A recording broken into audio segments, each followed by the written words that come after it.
Hi అండి అందరికీ గుత్తొంకాయ కర్రీకి కావాల్సిన పదార్థాలు ఏంటో చూసేద్దామా. ముందుగా అయితే స్టవ్ వెలిగించుకొని కడాయి పెట్టుకొని ఒక 4 టేబుల్ స్పూన్ ఆయిల్ అయితే వేసుకోవాలి. తర్వాత ఘాట్లు పెట్టుకున్న ఈ వంకాయలన్నీ వేసి బాగా ఫ్రై చేసుకోవాలన్నమాట. ఓ 10-15 నిమిషాలు ఫ్రై చేసుకున్న తర్వాత వీటన్నిటిని తీసి పక్కకు పెట్టుకోవాలి.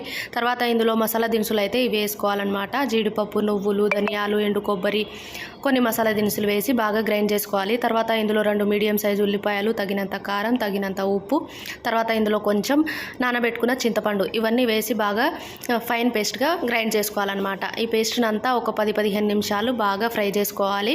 లో ఫ్లేమ్లోనే కలుపుతూ ఇలా మధ్య మధ్యలో కలుపుతూ బాగా ఫ్రై చేసుకోవాలి. తర్వాత ఇందులో కొంచెం వాటర్ అయితే వేసుకొని కొంచెం సేపు మగ్గించుకోవాలి. తర్వాత ముందుగానే ఫ్రై చేసి పెట్టుకున్న ఈ వంకాయలన్నీ వేసి ఇంకో 10-15 నిమిషాలు బాగా ఉడికించుకోవాలన్నమాట. ఉడికించుకున్న తర్వాత లాస్ట్లో ఇందులో కొంచెం కొత్తిమీర వేసుకొని దించుకోవడం. వీడియో నచ్చితే ఖచ్చితంగా లైక్ చేసి సబ్స్క్రైబ్ చేసుకోండి.